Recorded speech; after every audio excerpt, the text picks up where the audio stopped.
And now we're solid. That says your stream is live. Tap here to share. Good morning. I think it's automatically sharing. Good morning. We are glad to have you with us this morning. You might not be glad to be joining us this morning. I did not. Oh, he's singing. I was going to say, what's coming from the peanut gallery? Thank you, son. Thoughts from across the hall, which would be an interesting It secondary would be. line of discussion. Yeah, Thoughts. Thoughts from across the hall. That's what he could call his blog, where he writes his, brief reactions to the weird things his parents say and do. Yeah. He could call it Thoughts from across the hall. Got that, son? Memoirs of teenagerdom. Thoughts from across the hall. He really is quite a good writer. Doop, doop, doop. He's very expressive and very vivid in his explanations. Yes. And so it would be quite interesting. It would be. That's what he could call his first album. Thoughts from across the hall. There you go. And he and his sister could write the music, write the songs together to express, and he could play guitar. Yeah. He says he'd rather write the blog. I don't want to write the blog. He's not overly enthusiastic about this idea, my love. He doesn't really like to live out some of these things out in public. No, He's he not doesn't. against them. He just It's a beast. so. The beast he's referring to is not the idea of living the thoughts out of the blog. No, he's referring to the cat. All right, let's get started. Yeah, let's. Oh, got something in my eye. Oh, that's not fun. Yeah, it's the desire to go back to bed. Wait a minute. Meet me, O Christ, in this stillness of morning. Oh yeah, I had an idea what we could talk about. Yeah, I wrote it see down. that. Meet me, O Christ, in this stillness of morning. Move me, O Spirit, to quiet my heart. Mend me, O Father, from encouragements of yesterday. Resurrect my hope. From the weariness of yesterday, resurrect my strength. From the doubts of yesterday, resurrect my faith. From the wounds of yesterday, resurrect my love. Let me enter this new day, aware of my need, and awake to your grace, O Lord. Amen. Amen. So, and it is slightly disorienting. I think the table's in a slightly different spot, and the camera is definitely in a different spot. The table hasn't moved from yesterday because the marks in the floor are not visible. Okay. So it might have moved from a previous day. Okay, fine. It's just that I put the camera in the wrong spot. I put the camera about 2 feet to the right from this perspective. And so instead of the camera being here, right in front of me, It's here, so It's we have to kind of shift here. our where we like. Yeah. I Yeah. can look at you and then I have to swing away all the way yeah, over there. we have to swing wide. So it's just, And the box is in the same spot yes. because we can, we can adjust that. But Because the overall camera field of vision actually goes from the bookshelf over here, and obviously I've just cut my arm off.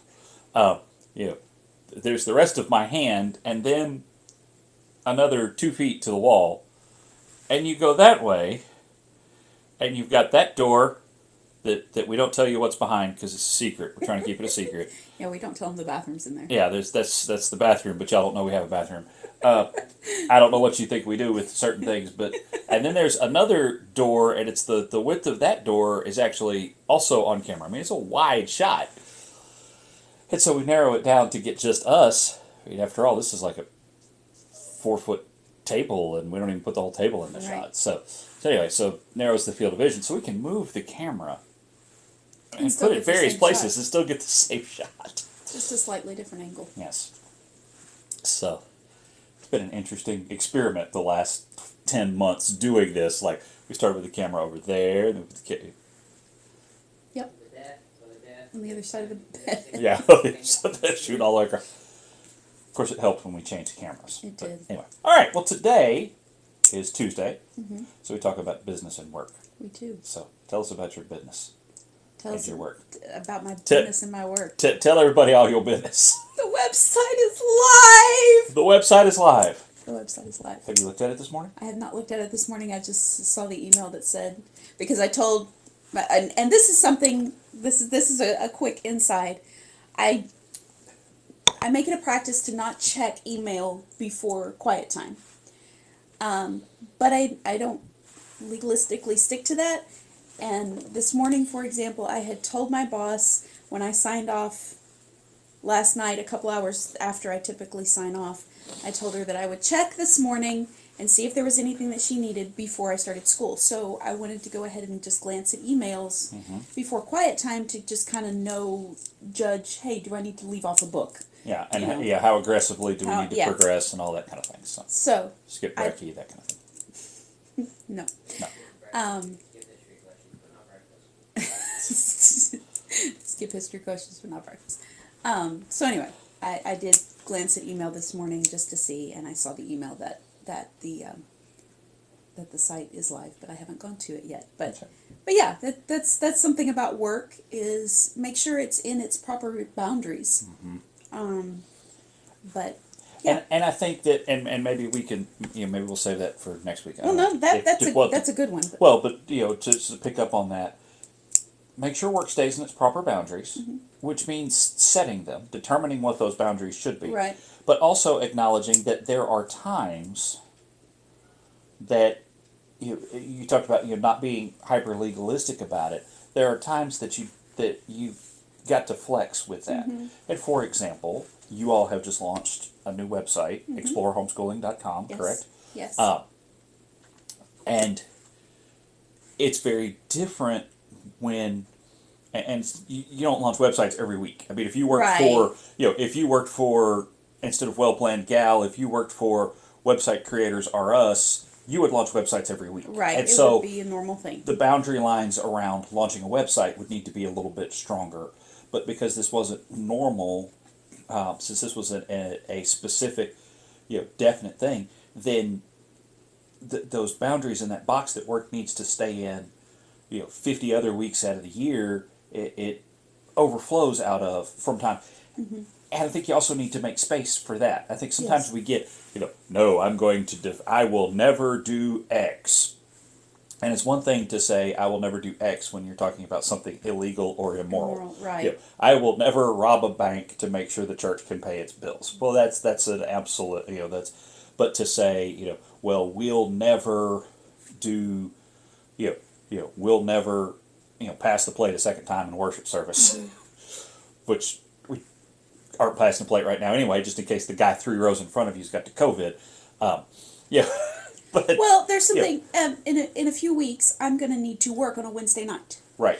and as a general rule, I do not, especially because for the most part, I can kind of structure my work hours and that kind of thing, but I don't skip church to work. However, this is a time, when it is okay for this situation, I need to go ahead and work this evening. It's a Wednesday night, but that's a boundary I don't let. It's actually a good thing. That would have settled the "Are you going to Atlanta with me?" discussion, because that would have been Wednesday night. Well, I guess you I just sat in a could hotel have room. done it from a hotel room. Well, depending on how stable their Well, that's internet true. is. That's But- a good point. Well, and like when I worked for UPS, one of the reasons that I chose the job working for UPS as opposed to some of the other job options out there was that it was a Monday through Friday job at the time. It didn't even really involve Saturdays. Right, every single day, an hour of the It- day. It involved. It was Monday through Friday. It was a lot longer days, but there were also in the 2 months that are peak season, there were 2 Sundays I was expected to work, and so typically at the time I was a bivocational pastor, I would have avoided. You avoid be done. Right. If they had come through and said, "Oh, by the way, starting next year, everybody's going to work 2 Sundays a month," I would have sought another job. Right. But when it was, hey, this is peak, this is just what needs to be done. So I went 3 years and missed the church Christmas musical because we always, That was your peak. that was one of the ways that I dodged that was, okay, You had to work a Sunday. I've got to work a Sunday. Y'all might as well do the choir cantata. It was easier to coordinate it with a choir cantata than to Yeah. try to find somebody to fill the pulpit in a small country church. Yep. So And so there are illegals and immoralities that are your absolutes. But when it comes to, well, this is my schedule. I always do that. I always start the day by having coffee and a muffin. You want to be careful that doesn't become a legalistic thing. I am always done with work by I don't ever work after X hour of the day, and I know pastors that try to force that through, and it that's doesn't. tough. It works. It works if you've got a church over 500 people because you have 40 zillion staffers that can screen all of that. Which means they have to work. Which means they have, At and odd I think hours. that's the thing to also remember is that if there's 24/7 worth of work to do, there's somebody's working. Just because you say, well, I don't have, the CEO of thus and such a company doesn't do, the CEO never works past 5. Yeah, how does that work? Yeah, Because and when somebody's the CEO working past publishes 5. a book that says, "Hey, this is a rule that I've set for myself, and this is a boundary I've set for myself," then CEOs of small companies, of small businesses, are looking at that going, "Oh, yeah, that's great. I'm glad you can do that, but I've only got 4 employees." Yeah. You know, There was one, and I don't see where it is, but there was a book, and it was actually a military general writing. And he talked about that he had instituted a rule of everybody needs to be home, one day a week, and but he also had the authority to command, hey, this is the way this is going to be done. You are to do this. And he followed up with that, and occasionally that meant that he everybody actually is under his okay, he so was not a base his family, commander. but under his His authority. as a base commander, it was everybody needs to go home and be with their family at thus and such. And there were times that it was actually this week nobody's doing that Because this because is of an odd X week. or because of that. But he also occasionally that meant that he worked in that time because he went and found the guys who were working when they weren't supposed to be, and said, "No, go home. you have to go to go shut this down." So, but yeah, sometimes well, I don't do realize who's behind that, and that's always been that's become something that I've noticed as I read biographies of great Christians of history, and they're great people. Yes. But when and I kind of pushed back, and nobody really wanted to answer this one, but well, C.S. Lewis did this, and this, and it's how he wrote so much, and I just wonder, so many of us must be much more distracted by things like, for most of his life, C.S. Lewis was not married, did not have children, he had a cook and a housekeeper. Yep. And he lived at the college, which means he didn't do any yard work either. Right. So let's recycle whether or not what a bachelor did and therefore had deep levels of productivity, or oh yes, every time I get up in the morning and I have my quiet time and I have my breakfast and my coffee right there. Well, that's puts great. the breakfast and the Who makes coffee the coffee and who puts the breakfast there? And if your answer is, well, not me, I don't have time for that, realize that you've kind of put yourself in a place. But anyway, that's a separate sermon for another day. The big thing is, here's an event or here's a moment that that kind of requires us to rethink them. Right. Now, again, if you're hitting those every month, then you need to rethink You them need to overall. reconsider, yes, because something that happens regularly that throws that breaks into your boundaries is not breaking into your boundaries. It's that you've set new boundaries, and you need to evaluate whether or not those boundaries are legitimate. Yes. And do not, that's one thing. And I think that sometimes we become legalistic because we fear that if we give at one time and at one point, that means that the whole wall's just going to come tumbling down. Well, it doesn't have to.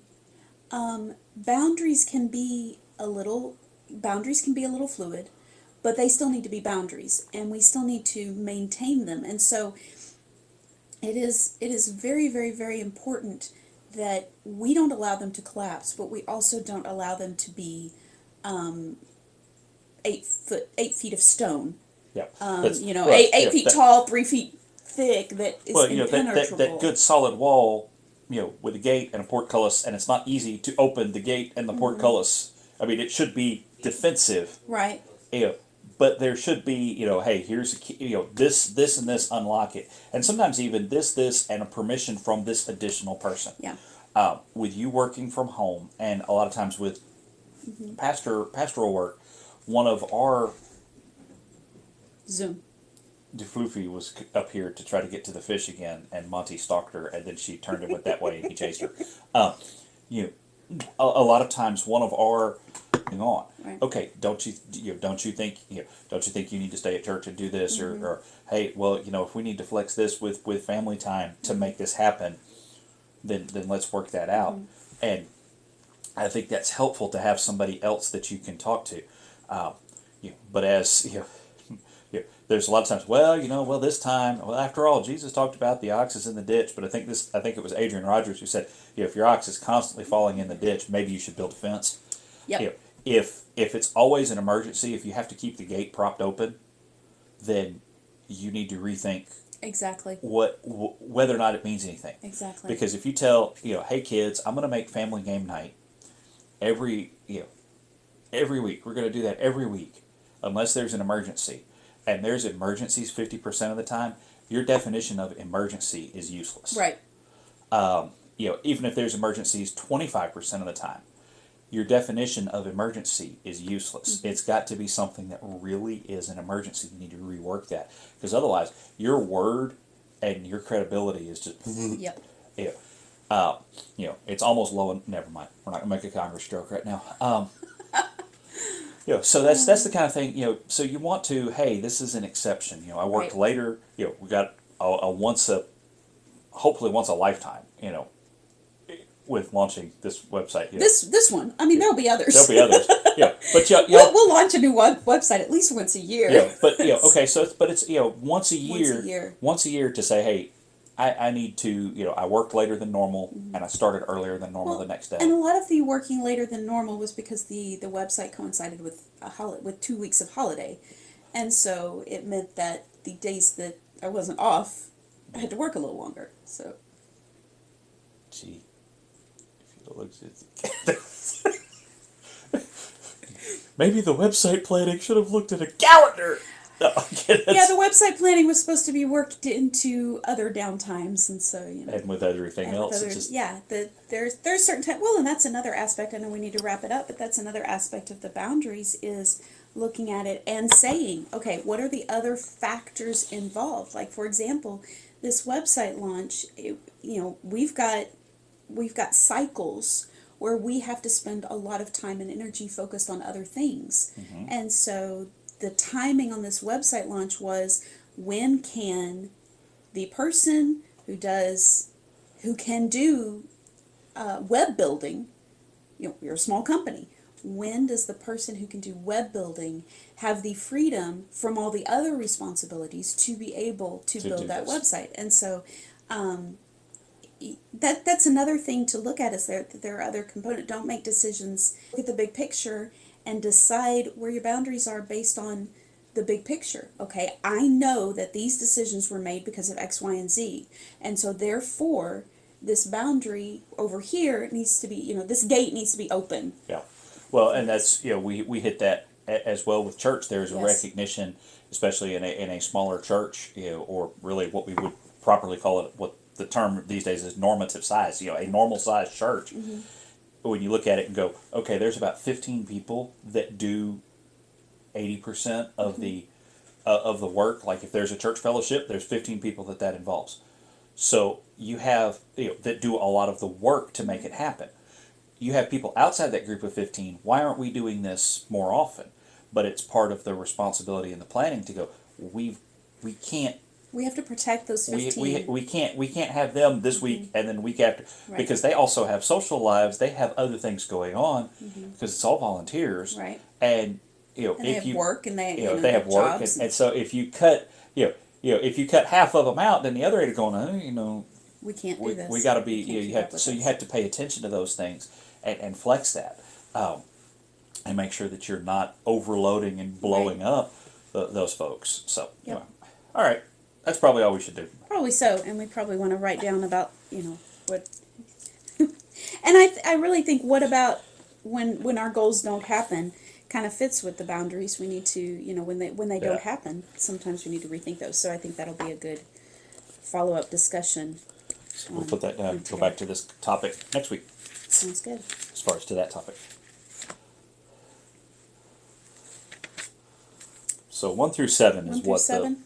All right. the Psalm of Psalm response is. 72. And we won't read all of it, just 1 through 7, but it's a psalm of Solomon. God, give your justice to the king and your righteousness to the king's son. He will judge your people with righteousness and your afflicted ones with justice. May the mountains bring well-being to the people and the hills righteousness. May he vindicate the afflicted among the people, help the poor, and crush the oppressor. May they fear you while the sun endures and as long as the moon throughout all generations. May the king be like rain that falls on the cut grass, like spring showers that water the earth. May the righteous flourish in his days, and well-being abound until the moon is no more. The Moon? The moon. It's a movie where Steve Carell was trying to steal the moon, but he put it back. We put it back. Dear Heavenly Father, thank you for today. Thank you that you are the one who brings justice and who surrounds and protects us. Father, I pray that you will give us wisdom as we continue through this week and into this new year, and help us to look to you for our goals, our boundaries, and our decisions about everything we do. In your holy name I pray. Amen. Amen. Mwah. Bye. Bye-bye. Y'all have a good day. Oops.